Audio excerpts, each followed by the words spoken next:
மக்கள் அனைவருக்கும் வணக்கம். இன்றைய நிலைமையில எடப்பாடி பழனிசாமி அவர்களை சரியா புரிஞ்சுக்க வேண்டிய தேவை எல்லா பேருக்குமே இருக்கு. ஏன் அப்படின்னா சசிகலா அவர்கள் காலி, அவரை முதலமைச்சராக முன்மொழிந்த சசிகலா அவர்கள் காலி, அதுக்கப்புறம் தினகரன் காலி, அதுக்கப்புறம் ஓ பன்னீர்செல்வம் அவர்கள் காலி, லாஸ்ட் வரைக்கும் போராடி இருந்தாரு, அவரையும் காலி பண்ணியாச்சு. இந்த எல்லா காலகட்டமும் உறுதுணையா இருந்த பாஜக கட்சியை கழட்டி விட்டாச்சு.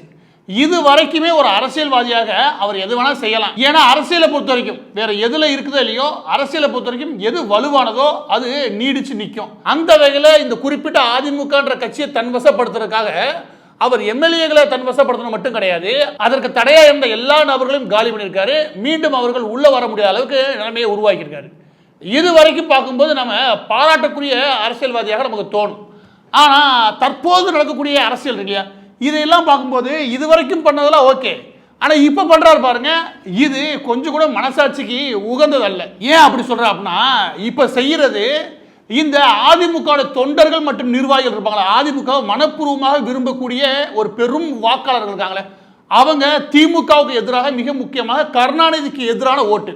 இந்த கருணாநிதி அவர்களை எதிர்த்து தான் அதிமுக உருவாயிருக்கு. எனவே அதிமுகன்ற ஓட்டு திமுக எதிர்ப்பு, கருணாநிதி வகைராவுடைய எதிர்ப்பு. அந்த வகையில் எம்ஜிஆர் அவர்கள் அதிமுக உருவாக்குறாரு. அதற்கப்புறம் ஜெயலலிதா அவர்களும் தீவிரமான கருணாநிதி அவர்களுடைய எதிர்ப்பை காட்டியிருப்பாங்க. அவர் ஒவ்வொரு முறையும், ஜெயலலிதா அவர்கள் ஒவ்வொரு முறையும் முதலமைச்சராக பதவி ஏற்கும்போது திமுக ஒட்டுமொத்த கூட்டத்தையும் அலறிடுவாங்க. முன்னாள் அமைச்சர்கள் எல்லா பேரும் ஜெயிலுக்கு போறது, அவங்க வழக்கு பதிவு செய்யறது. இப்ப பொன்முடி அவர்களுடைய வழக்குல அதுல இருந்து பல வழக்குகள் இவருடைய காலகட்டத்தில் பதிவு செய்யப்பட்டது. எனவே திமுக எதிர்ப்புன்றது எம்ஜிஆர் காலத்தை விட அதிகமாக ஜெயலலிதா அவர்கள் பண்ணாங்க. இதுதான் நிதர்சனமான உண்மை. ஆனா இப்ப அத்தகைய வாக்காளர்கள் இருக்காங்களே, அதாவது அதிமுக வாக்காளர்கள், அதிமுக விசுவாசிகள் இருக்காங்களே, இவங்களே ஒட்டுமொத்தமா ஏமாற்ற வேலையை எடப்பாடி பழனிசாமி அவர்கள் முன்னெடுக்கிறாரோ அப்படின்ற சந்தேகம் உருவாகுது. இதை நான் சந்தேகமாகவே முன் வைக்கிறேன். இதற்கு பதில் கொடுக்க வேண்டியது எடப்பாடி பழனிசாமி அவர்கள் தரப்பு தான். ஏன் அப்படின்னா, நீங்க மக்களை விட்டுருங்க, எதிர்கட்சியை விட்டுருங்க, ஆளுங்கட்சியை விடுங்க, எல்லாத்தையும் விடுங்க. ஆனா உங்களுக்கு எந்த கடமை இருக்கு அப்படின்னா, அதிமுகவுக்கு பரம்பரையா ஓட்டு போடக்கூடிய நபர்கள் இன்னைக்கு எடப்பாடி பழனிசாமி அவர்களை பார்த்து ஓட்டு போடல, அந்த ரெட்டலையை பார்த்து ஓட்டு போட்டு இருக்காங்க. அந்த ரெட்டலைக்கு ஓட்டு போடக்கூடிய மக்கள் இருக்காங்களே, அவங்களுக்கு குறைஞ்சபட்ச நேர்மையா இருக்க வேண்டியது உங்க அவசியம். அந்த நேர்மையில கேள்வியை எழுப்பும் போது அதுக்கு பதில் கொடுக்க வேண்டியதும் உங்க அவசியமாகும். இப்ப இந்த கேள்வி எதனால் எழுப்பப்படுது அப்படின்ற முக்கியமான விஷயத்துல இருந்து நான் ஆரம்பிக்கிறேன். இந்த இடத்துல இருந்து எனக்கு சந்தேகங்கள் உருவாச்சு. முன்பு இந்த சந்தேகம் ஓரளவுக்கு இருந்தது, ஆனா உறுதிப்படுத்தினது இந்த இடத்துல தான். அது என்ன அப்படின்னா, ஒரு 2 வருஷத்துக்கு முன்னாடி எடப்பாடி பழனிசாமி அவர்களுடைய செய்திகளை எடுங்க. அதுல மிக முக்கியமான செய்தி என்ன அப்படின்னா, ஒன் நேஷன் ஒன் எலெக்ஷன், அதாவது ஒரே நாடு ஒரே தேர்தல். இந்த விதமாக மத்திய மாநில அரசுகளுக்கான தேர்தல் வந்துச்சுன்னா அதிமுக முழுமையாக ஆதரிக்கும். எனவே அதிமுக தொண்டர்களும் தயாரா இருங்க. 27 அமாவாசை தான், இது தெளிவா அவர் சொல்லுவார். யார்? எடப்பாடி பழனிசாமி. அதாவது 2 வருஷம் கூட அதிமுக ஆட்சி இருக்காது, அது முடிவுக்கு வந்துடும். சட்டமன்ற தேர்தலும் நாடாளுமன்ற தேர்தலும் சேர்ந்தே வரும், அதற்கு எல்லா பேரும் தயாராகுங்க. இந்த பிரச்சாரத்தை முன்னெடுத்திருப்பாரு. இந்த செய்தி பிப்ரவரி 12, 2022 அந்த காலகட்டத்தில் அவர் சொன்னது. அதாவது நான் சொன்ன 27 அமாவாசை தான் இருக்குன்னு. இது ஒரே ஒரு செய்தியை பார்க்காதீங்க, நானும் பல இடங்களில் இதை ஒரு நம்ம உறுதிப்படுத்திக்கிறது நல்லதுட்டு வெவ்வேறு செய்தித்தாள்கள், வெவ்வேறு செய்தி நிறுவனங்கள் ஃபுல்லாகவே தேடிட்டேன். பிப்ரவரி 12, 2022 ஆகட்டும், பின்னாடி வரக்கூடிய எல்லா நாட்களையும் ஒரே நாடு ஒரே தேர்தல் அதிமுக ஆதரிக்கும், அதற்காக அதிமுக தொண்டர்கள் தயாராகுங்க அப்படின்னு சொல்லி எடப்பாடி பழனிசாமி அவர்கள் வெவ்வேறு காலங்களில் பேசியிருக்காரு. அதுக்கான இன்னொரு எடுத்துக்காட்டு. இப்போ என்ன பண்றீங்க, இந்த வீடியோ பார்த்துருங்க. இந்த வீடியோவில் பேச போறது ஏடிஎம்கேவுடைய முக்கிய எம்எல்ஏ தளவாய் சுந்தரம் அவர்கள். தளவாய் சுந்தரம் எதற்காக பேசுறாரு அப்படின்னா, ஒரே நாடு ஒரே தேர்தல் இது சம்பந்தமாக தனி தீர்மானத்தை முதலமைச்சர் எம்.கே. ஸ்டாலின் அவர்கள் கொண்டு வராரு. அதற்கு அதிமுக தரப்புல எந்திரிச்சு பேசுறாங்க. திமுக எல்லா கூட்டணி கட்சிகளுமே ஆதரவு தெரிவிக்கிறாங்க. இதுல அதிமுக நிலைப்பாடு என்னன்றத தளவாய் சுந்தரம் அவர்கள் தெளிவுபடுத்துறாரு. அது ஒரு நிமிஷம் பார்த்துருங்க, பின்னாடி விஷயத்துக்குள்ள வர. ஒரே நாடு ஒரே தேர்தல் என்ற தீர்மானத்தை மாண்புமிகு முதலமைச்சர் அவர்கள் கொண்டு வந்திருக்கிறார்கள். இந்த நாட்டினுடைய ஒட்டுமொத்தமான செலவினங்கள் குறைக்கப்படும், அது ஒரு கோரிக்கையாக வைத்திருக்கிறோம். அதேபோல் அந்த கோட் ஆஃப் கான்டாக்ட் வரும் பொழுது சில வேலைகள் நம்மளால் செய்ய முடியவில்லை. அதற்கு அடுத்தால் போல் உடனடியாக நாங்கள் இதை செய்ய சொல்லவில்லை. அனைத்து இந்திய அண்ணா திராவிட முன்னேற்ற கழகத்தினுடைய நாளைக்கோ நாளை கழிச்சோ இந்த தேர்தலை நாங்கள் ஒரே நாடு ஒரே தேர்தல் வைக்க சொல்லவில்லை. 10 ஆண்டு காலம் எடுத்திருக்கிறோம். அனைத்து இந்திய அண்ணா திராவிட முன்னேற்ற கழக கோரிக்கையை ஏற்கும் பொழுது அவர்கள் இந்த கமிட்டி மத்திய அரசால் வெளியிடும் பொழுது அதனுடைய பாதகங்களை சாதகங்களை நாங்கள் பார்த்து நாங்கள் கொடுத்த கோரிக்கையெல்லாம் நிறைவேற்றுமானால் அனைத்து இந்திய அண்ணா திராவிட முன்னேற்ற கழக கோரிக்கை கிட்டத்தட்ட 10 கோரிக்கை வச்சிருக்கோம். 2024 தொடங்கி 2034 முடியும். இந்த 10 ஆண்டுகளுக்கு உள்ளாக இந்த கோரிக்கைகள் எல்லாம் இந்த கமிட்டி பரிசீலனை செய்து இந்த கமிட்டி இதை ஏற்றுக்கொண்டு இதை மத்திய அரசுக்கு அனுப்பி அதன் மூலம் எங்களுடைய சாதகங்களும் எங்களுடைய பாதங்களை பார்த்து வரும் பொழுது நாங்கள் இந்த ஒரே நாடு ஒரே தேர்தல் என்ற சூழ்நிலை உருவாகும் பொழுது எங்களுடைய கோரிக்கை நிறைவேற்றுமானால் கண்டிப்பாக நாங்கள் அதுக்கு ஆதரவு செய்வோம். நாளைக்கு இன்னைக்கு இல்ல, 10 ஆண்டு காலம். இதுல அதிமுகவோட நிலைப்பாடாக, அதாவது ஒரே நாடு ஒரே தேர்தல் விஷயமா நாங்க 10 தீர்மானங்கள், முக்கியமான தீர்மானங்களை கொடுத்திருந்தோம். அது சரியா அவங்க நிறைவேற்றுறாங்கன்னா அதற்கப்புறம் எங்களுடைய ஆதரவு உண்டு அப்படின்னு சொல்லும் போது அவர் 2 விஷயங்களும் முதலாவது சொல்லி முடிச்சாரு. அது என்ன அப்படின்னா, முதலாவது அது செலவினங்களை குறைக்கும், சரி. 2வது இந்த தேர்தல் நடத்தை விதிமுறைகள் இருக்குல்ல, அதெல்லாம் அமலுக்கு வந்ததுமே இந்த வளர்ச்சி திட்டங்கள்லாம் பெரிய பாதிக்கப்படுது. இந்த 2 காரணங்களால தான் அதிமுக இந்த ஒன் நேஷன் ஒன் நேஷன் இல்லையா, அதாவது ஒரே நாடு ஒரே தேர்தல் அதை ஆதரிச்சு. அதே நேரம் அப்படின்னு அப்படியே பிட்ட மாற்ற ஆரம்பிக்கிறாரு. என்ன சொல்ல வர்றாரு அப்படின்னா, அதுக்கப்புறம் நீங்கள் கேட்டீங்கன்னு வச்சுக்கோங்க, உங்களுக்கே ஒரு குழப்பமா இருக்கு, என்னதான் சொல்ல வர்றாரு. அப்போ அவர் என்ன சொல்லுவார் லாஸ்டா அப்படின்னா, நாங்கள் ஆதரிப்போம், ஆனால் 10 வருஷத்துக்கு அப்புறம் தான் ஆதரிப்போம். 2024 2030 வரைக்கும் நாங்கள் ஒரு 10 தீர்மானம் கொடுத்தோம் இல்லையா, அந்த தீர்மானம்லாம் சரியாக அமல்படுத்துகிறாங்கன்னு நாங்கள் பார்த்துட்டு அதற்கப்புறம் நாங்கள் கூடி ஒரு முடிவுக்கு வருவோம் அப்படின்னு சொல்லி ஒரு குழப்பத்தை உருவாக்க அந்த இடத்துல முயற்சி பண்ணியிருப்பாரு. எனவே தற்போதைய நிலைமையில, அதாவது இன்னைக்கு நாளைக்கு தேர்தல் வந்தாலும் ஆதரிக்க மாட்டோம், 2034 இவங்க சொன்ன கோரிக்கையெல்லாம் அதுல இருந்துச்சுன்னா ஆதரவு தெரிவிப்போம். தற்போதைய நிலைமையில ஆதரவு இல்லைன்றத மலுப்பலா ஒரு பதில் சொல்லி முடிச்சிருப்பாரு. இந்த தீர்மானம் நிறைவேறிச்சு. இப்ப என்னுடைய கேள்வி என்ன அப்படின்னா, 2 வருஷத்துக்கு முன்னாடி, அதாவது அதிமுக முழுமையாக எடப்பாடி பழனிசாமி அவர்களுக்கு வர்றதுக்கு முன்ன வரைக்கும் எடப்பாடி பழனிசாமி என்னன்னு சொல்லி தன்னுடைய நிர்வாகத்தை சொல்லியிருந்தாரு, 27 அமாவாசைகளை, அதாவது 2 வருஷம் கூட தாங்காது இந்த திமுக ஆட்சி, ஒரே நாடு ஒரே தேர்தல் வந்துச்சுன்னா மீண்டும் தேர்தல் வரும், அந்த தேர்தலை அதிமுக போட்டிட்டு இந்த ஆட்சியை முடிவுக்கு கொண்டு வரும். இந்த பிரச்சாரம் தான் எடப்பாடி பழனிசாமி பண்ணாரு. அன்னைக்கு 2034 தேர்தல் வரும், அதுக்காக நாங்கள் ஆதரிக்கணும்னு சொல்லவே கிடையாது. அன்னைக்கு ஒட்டுமொத்த பிட்டையும் மாற்றி சட்டப்பேரவை என்ன சொல்றாங்க, 2034 வரைக்கும் இழுத்துட்டு போறதுக்கு ஒரு குழப்பத்தை உருவாக்குறதுக்கு தலவாய் சுந்தரத்தை விட்டு எடப்பாடி பழனிசாமி பேச சொல்றது எதனால? இதுதான் அடிப்படையில் எடப்பாடி பழனிசாமி அவர்களுடைய நடவடிக்கையின் மீது ஒரு மிகப்பெரிய சந்தேகத்தை உறுதிப்படுத்துற நிகழ்வு. இப்ப இதுல இருந்து 2வது முக்கியமான விஷயத்துக்குள்ள போவோம். அது என்ன அப்படின்னா, தற்போது எடப்பாடி பழனிசாமி அவர்களுக்கு எப்படி திமுக ஆட்சி அதிகாரத்துக்கு வரது முன்னாடி திமுகவுக்கு வேலை பார்த்தாரோ, அதே மாதிரி இப்ப குறிப்பிட்ட நபர் எடப்பாடி பழனிசாமிக்கு வேலை பார்த்திருக்காரு. அவர் வேற யாரும் கிடையாது, சவுக்கு சங்கர்ன்ற புரோக்கர். இந்த நபர் எடப்பாடி பழனிசாமி அவர்களை எந்த அளவுக்கு தாழ்வா பேச முடியுமோ, எந்த அளவுக்கு தாழ்வா பேசி பதிவுகள் போட முடியுமோ அனைத்து வேலையும் பார்த்தவர். இப்ப எடப்பாடி பழனிசாமி அவர்களுக்கு தீவிர விசுவாசியாகவும் திமுகவை எதிர்த்து பேசுறாரு. திமுக எதிர்த்து பேசுறதுனாலே இவரோட கண்மூடித்தனமா ஆதரிக்க வேண்டிய அவசியம் கிடையவே கிடையாது. ஏன்னா காசை வாங்கி இன்னைக்கு திமுகவுக்கு எதிராக பேசுறாருன்னா நாளைக்கு காசை வாங்கிட்டு திமுக ஆதரவும் பேசுவார். எனவே இந்த மாதிரி நபர்கள் மீது எனக்கு பெரிய ஈடுபாடுலாம் கிடையாது. ஆனா விஷயம் என்ன, இந்த விவகாரத்தில் விஷயம் என்ன அப்படின்னா, சமீபத்தில் ஒரு வழக்கு பதிவு செய்யப்பட்டது. அந்த வழக்கு பதிவு செய்யப்பட்ட நேரத்தில் சவுக்கு சங்கர் கைது பண்ணிடுவாங்க, அதை பண்ணிடுவாங்க, அவரே உருட்டிக்கிட்டு இருந்தார் வழக்கம் போல. அந்த வழக்கு பதிவு சம்பந்தமான எஃப்ஐஆர் காப்பி இருந்தா இருக்கு. இந்த எஃப்ஐஆர் காப்பியில நாங்கள் எடுத்து பார்க்கும்போது ஐபிசி 353 353 உள்ள இருந்துச்சு. அப்போ என்ன தோணுச்சு அப்படின்னா, 353 உள்ள இருக்குன்னா உடனடியாக கைது செய்யப்படுவார். அதாவது எந்தவித சம்மன் கொடுக்க தேவையில்லை, உடனடியாக அவர் கைது செய்யப்படுவார். இதுதான் பொதுவான நடைமுறைன்னு வச்சுக்கோங்க. கைது நடவடிக்கை எதுவும் நடக்கவே இல்லை.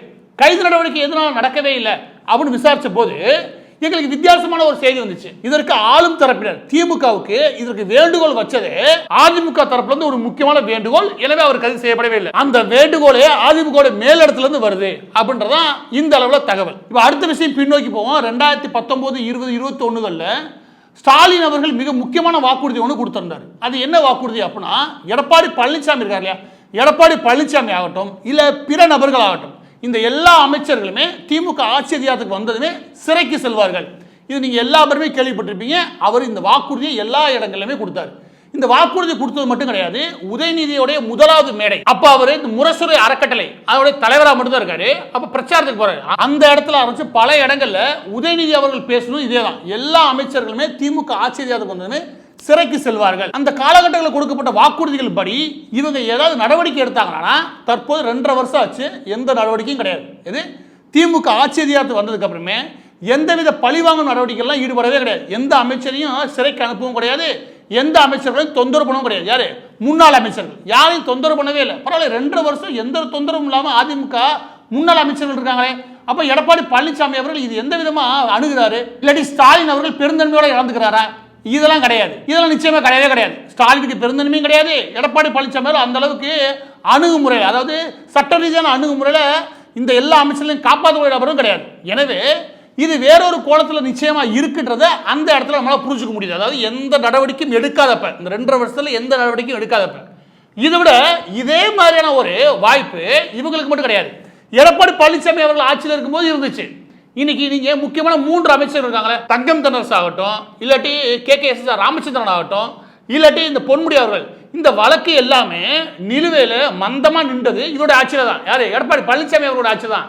இன்னைக்கு திமுக வந்ததுக்கு அப்புறம் இவங்க விடுதலை செய்யறாங்க இல்லையா, அதெல்லாம் அடுத்த விஷயம். ஆனா அந்த 4 வருஷம் இந்த வழக்குகள் ஏன் தாமதமாச்சு? அந்த காலகட்டத்தில் இந்த அமைச்சர்கள் மீதான, திமுகவுடைய அமைச்சர்கள் மீதான, இல்ல திமுக எம்எல்ஏ மீதான, இல்ல திமுக தலைவர்கள் மீதான எல்லா வழக்கும் ஏன் மந்தமா நகர்ந்துச்சு? பொதுவா அதிமுக ஆகட்டும் திமுக ஆகட்டும் என்ன செய்வாங்க நான் சொல்லிடுறேன். அதாவது ஜெயலலிதா அவர்களுடைய முக்கியமான பாணி என்ன அப்படின்னா, தேர்தல் இறங்கும்போது திமுக முக்கியமான புள்ளிகள் இருப்பாங்க, அவங்க மீதான வழக்குகளை விரைவுபடுத்துவாங்க. அந்த வழக்குகள் மூலமாக இவங்களை இன்னும் அதிகப்படியான நெருக்கடி கொடுப்பாங்க. ஆனா எந்த விதமான நெருக்கடியுமே திமுக அனுபவிக்கவே இல்லை. இது ரொம்ப ரொம்ப முக்கியமான விஷயம். யாரு? எடப்பாடி பழனிசாமி அவர்கள் முதலமைச்சராக இருக்கும்போது எந்த விதமான நெருக்கடியுமே, பெரிய எந்த விதமான நெருக்கடியுமே திமுக அனுபவிக்கவே இல்லை. அது இன்னொரு பெரிய முக்கியமான சந்தேகம். ஆக இந்த 3வது விஷயம் நம்ம புரிஞ்சுக்க வேண்டியது என்ன அப்படின்னா, இவர் முதலமைச்சராக இருக்கும்போது திமுக அமைச்சர்களை காப்பாற்றி விட்டாரு, இல்லாட்டி அவங்க நடவடிக்கை எடுக்காம பார்த்துக்கிட்டாரு மந்தமா. அதே மாதிரி திமுக ஆட்சி அதிகாரத்துக்கு வந்ததுக்கு அப்புறம் எடப்பாடி பழனிசாமி அவர்கள் தரப்பு இருக்காங்களே, அவங்களாம் ஓரளவுக்கு சேஃபா கொண்டு போறாங்க, எந்தவித தொந்தரவும் இல்லாம நகர்த்துறாங்க. இது ரெண்டையும் அப்படியே வச்சுட்டு அடுத்த விவகாரத்துக்குள்ள வருவோம். இப்போ அடுத்த விஷயம், அதுதான் இன்னும் உங்களுக்கு முக்கியமான விஷயத்தை உறுதிப்படுத்தும். அது என்ன அப்படின்னா, எடப்பாடி பழனிசாமி அவர்கள் முதலமைச்சராக இருக்கும்போது சின்ன சின்ன நிகழ்வு, ஒரு குழந்தை கிணத்துல விழுந்துட்டாலோ, இல்லாட்டி போகக்கூடிய பெண் மீது ஏதாவது பேனர் விழுந்து அந்த குழந்தை ஏதாவது ஆக்சிடென்ட் ஆயிடுச்சோ, எந்த விவகாரமா இருந்தாலும் பெரிய பிரச்சனையா மாற்றி ஒரு பெரும் பூதாகரமான செய்தியா மாற்றி பிரச்சாரங்கள் நடந்துச்சு. அங்கே போராட்டங்கள் திமுக தீவிரமா பண்ணுச்சு. இது எல்லாருக்கும் நல்லா தெரியும். முக்கியமாக கஸ்டடி டெத், அதாவது சிறைச்சாலையில வச்சு 2 நபர்களை அடிச்சு கொள்ளும் போது தூத்துக்குள்ள ஒரு பெரும் பிரச்சனையா மாற்றி இந்தியா முழுவதும் பேசும் பொருளா மாத்துச்சு திமுக. இது ஒரு அரசியல் கட்சியாக வாய்ப்பு கிடைக்கும் போது அந்த பிரச்சனை பெருசாக்கி அதை வச்சு அரசியல் பண்ணுவாங்க. அது எல்லா கட்சியும் பண்ணும். நீங்க என்ன கவனிச்சீங்கன்னா 2006 2011 வரைக்கும் கருணாநிதி அவர்கள் ஆட்சி அதிகாரத்தில் இருக்கும்போது தொடர்ந்து ஏகப்பட்ட போராட்டங்களை ஜெயலலிதா அவர்கள் மிக தீவிரமாக நடத்துவாங்க. அவங்க நடத்துவாங்க, இல்லாட்டி யாரையும் நடத்துனதுக்கு அப்புறம் அதில் போய் சேர்ந்துக்குவாங்க. ஆனால் பெரிய லெவலில் போராட்டங்கள் 2006 2011 வரைக்கும் நடத்துனது தான் திமுக ஆட்சி இழந்து அதிமுக வர்றதுக்கு முக்கியமான காரணம். அப்படி இருக்கும்போது எந்த ஒரு வாய்ப்பையும் அரசியல்வாதி விட்டு கொடுக்கறது கிடையாது. அதுவும் அதிமுக அப்படிப்பட்ட குணமும் கிடையாது. திமுகவுக்கு எதிராக தீவிரமாக அரசியல் பண்ணக்கூடிய கட்சி.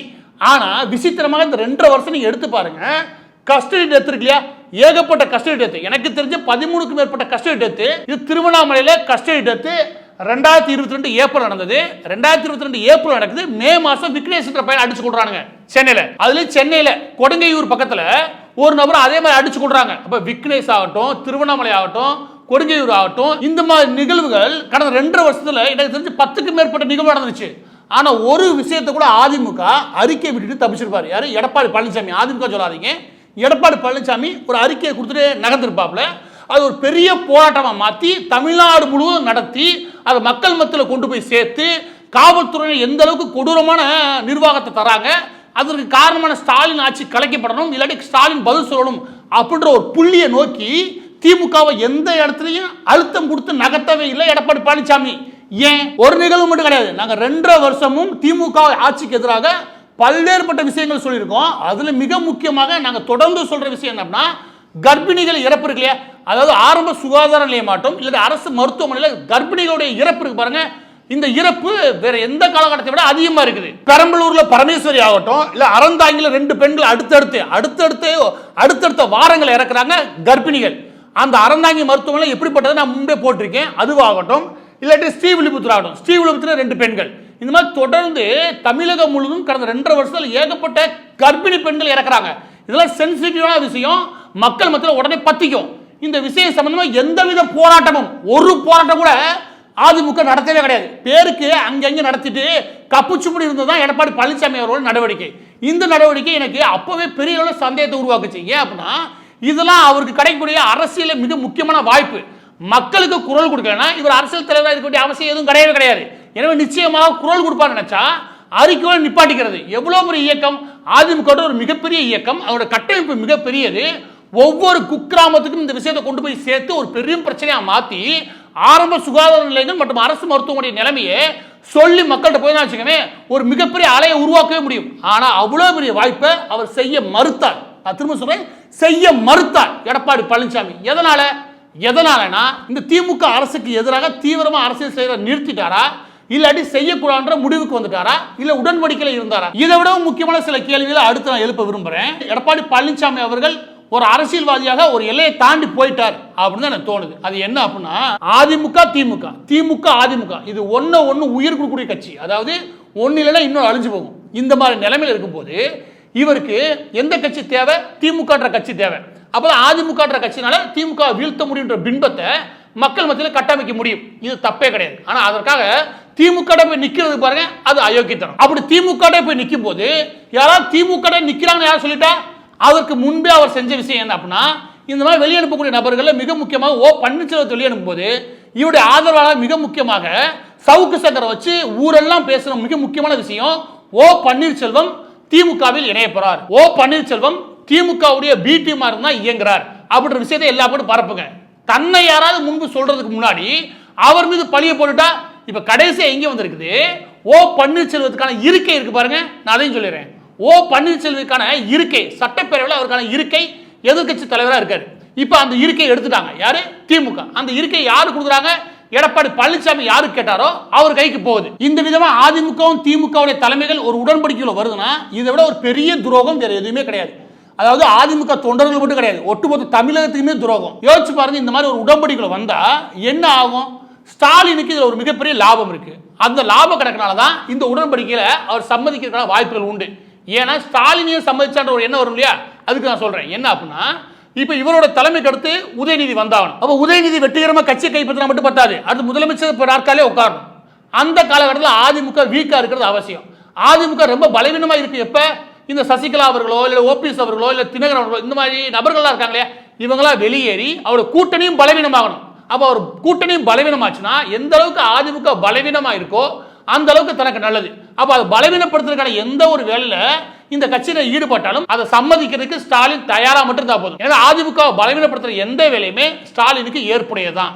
இப்ப இதுல எடப்பாடி பழனிசாமிக்கு என்ன லாபம்? ஸ்டாலினுக்கு லாபம் தெரியுது. எடப்பாடி பழனிசாமிக்கு என்ன லாபம்? எடப்பாடி பழனிசாமி அவர்களை பொறுத்த வரைக்கும் இந்த வரக்கூடிய எந்த தேர்தலாக வச்சுக்கோங்க, வரக்கூடிய தேர்தலில் தான் அவரு இந்த ஒட்டுமொத்த கட்சியும் கைப்பற்றுறதுக்கான முக்கியமான அடையாளமா மாறப்போகுது. ஏன்? அந்த ரெட்டையில போட்டியிடக்கூடிய நபர்கள் யாருன்றதுக்கு முக்கியமான பொதுச் செயலாளருக்கான கையெழுத்து இருக்கு, அந்த கையெழுத்தை வரக்கூடிய தேர்தலாம் போட போறாரு. எனவே அந்த தேர்தலில் ஒட்டுமொத்த கட்சியும் தன் பக்கத்தில் வந்துடும். அதாவது ஒட்டுமொத்த கட்சியும் தனக்கானதுன்னு மாறும். அது வரைக்கும் திமுக பகைக்கவே கூடாது. சட்ட ரீதியான பிரச்சனைகளை அதுக்கு எந்த அளவுக்கு தேவையோ அந்த அளவுக்கு பாஜக உதவுனதுக்கு அப்புறம் அதை கழட்டி விட்டுறலாம். ஆனா இப்ப இந்த கட்சியை பகைக்கவே கூடாது. அதாவது நம்ம ஆட்சி அதிகாரத்துக்கு வரலன்னா பிரச்சனை கிடையாது, ஆனா மொத்த கட்சி தன் கைக்கு வரணும். அது வரைக்கும் திமுக பார்க்க வேண்டிய அவசியம் என்ன இருக்குது? அது வரைக்கும் இந்த கட்சிக்குள்ள இருக்கிற தனக்கு எதிரான நபர்களை வெளியே அனுப்பினா மட்டும் போதும். இந்த நிலைப்பாடு நோக்கி எடப்பாடி பழனிசாமி அவர்கள் நகர்ந்திருக்கணும். அதற்கான தடயங்கள் மட்டும்தான் ஒட்டுமொத்தமா இந்த 6 வருஷங்கள் இருக்குல்ல, அந்த 6 வருஷங்களை எடப்பாடி பழனிசாமி அவருடைய அரசியல் நகர்வு இருக்குல்ல, அவருடைய ஒவ்வொரு மைல்களையும் எடுத்து வச்சுக்கவேன், அது அதை தான் நோக்கி நகர்த்துது. எனவே பதிவோட இறுதியாக நான் சொல்ல வேண்டிய விஷயம் என்ன அப்படின்னா, தமிழக வரலாற்றில் இதுவரைக்கும் இப்படி ஒரு அரசியல்வாதியை யாரும் பார்த்திருக்கவே முடியாது. ஒருவேளை இந்த விதமான ஸ்ட்ராட்டஜியோட எடப்பாடி பழனிசாமி அவர்கள் நகர்ந்தார். ஆனா என்ன அப்படின்னா, இது அரசியல்வாதி அப்படின்ற எல்லையெல்லாம் தாண்டி தன்னை முதலமைச்சராக சசிகலா தினகரன் அவங்களுக்கு துரோகம் பண்றாரா? அது அந்த கட்சியோட உள்கட்சி விவகாரம். சசிகலா அவர்கள் தினகரன் அவர்கள் ஒரு தப்பான நபரை கை காட்டிட்டாங்க, இல்லாட்டி அவர் திறமையை இவங்களை வெளியே அனுப்பிட்டார், ஏதோ ஒன்று வச்சுக்கோங்க. அதுக்கு ஓ பன்னீர்செல்வத்தை வெளியே அனுப்பிட்டாரு, பலவீனமா ஆக்கி அவர் வெளியே அனுப்பினார்ல, அதுக்கு ஒரு திறமை வேணும்ல, அப்படி கூட பேசிக்கலாம். அதுக்கப்புறம் இந்த கட்சிக்கு கூட்டணியில் இருந்த எல்லா நேரமும் சட்ட ரீதியாகவும் பிற தேவைகளுக்காகவும் முழுமையாக ஒத்துழைச்ச பாஜக கட்சி கூட்டணி எடுத்து வெளியே அனுப்பினா பார்த்தீங்களா? அப்படின்னா அது அரசியல் நிலைப்பாடு. அப்பதான் சிறுபான்மை மக்களுடைய வாக்கு, அந்த வாக்கு இந்த வாக்கு அப்படின்னு ஒரு கணக்கு வச்சிருக்காரு அப்படின்னு சொல்லி எதையாவது ஒரு பதில் சொல்லலாம் வச்சுக்கோங்க. இந்த எல்லா நடவடிக்கைகளும், அதாவது சசிகலா அவர்கள் ஆரம்பிச்சு பாஜக வெளியே அனுப்புற வரைக்கும் எல்லா நடவடிக்கைகளும் ஒரு அரசியல்வாதியாக அவருக்கு ஏதாவது ஒரு ஒத்து ஊத முடியும். இந்த சவுக்கு சங்கம் ஒருத்தருக்கான் பாருங்க, அவனை கேட்டீங்கன்னு வச்சுக்கவே, ஒரு 4 வருஷம் கேட்டு வச்சுக்கவே, ஏங்க ஒரு மனுஷன நேர்மை வேணாமாங்க, ஒரு நியாயம் வேணாமாங்க, தன்னையே முன்னேற்றி விடணும் ஒருத்தன் காலி பண்றானா, அவன் இந்த மக்களுக்கு என்னங்க நேர்மையா இருப்பான் இப்படி பேசியான். இதுவே இன்னைக்கு எடப்பாடி பழனிசாமி தேவைன்னு வந்துச்சு வச்சுக்கவே அதை அப்படியே திருப்பி போட்டு ஏங்க ஒரு அரசியல்வாதினா அப்படிதாங்க இருக்கணும், எதை செஞ்சாலும் பதவியை கைப்பற்றணுங்க, அந்த ஆசை இருக்கணுங்க அப்படின்னு சொல்லி அடிச்சு பேசியான். ரெண்டுமே அயவாய் தான், ஆனா வித்தியாசமா பேசும். இந்த மாதிரி பேசக்கூடிய நபர்களுக்கு இந்த விஷயங்களை நியாயப்படுத்த முடியும், ஆனா இந்த விஷயத்தை எவனாலையும் நியாயப்படுத்த முடியாது. எது எம்ஜிஆர் அவர்களுடைய தொண்டர்களையோ இல்ல ஜெயலலிதா அவர்களுடைய தொண்டர்களையோ முட்டாளாக்கி இந்த திமுக கட்சியோடைய மறைமுக உடன்படிக்கையோட எடப்பாடி பழனிசாமி அவர்கள் நகரான்னு வச்சுக்கோங்க. இதை விட ஒரு பெரிய துரோகம் எம்ஜிஆர் அவர்களுடைய ஆத்மாவுக்கோ இல்ல ஜெயலலிதா அவர்களுடைய ஆத்மாக்கோ அவங்க ரெண்டு பேரும் நேசிக்கக்கூடிய அதிமுக தொண்டர்களுக்கோ செய்யக்கூடிய மிகப்பெரிய துரோகம் வேற எதுவும் கிடையவே கிடையாது. எனவே எடப்பாடி பழனிசாமி எது வரைக்கும் துணிச்சிட்டாருன்னா இது வரைக்கும் துணிச்சிட்டாரு.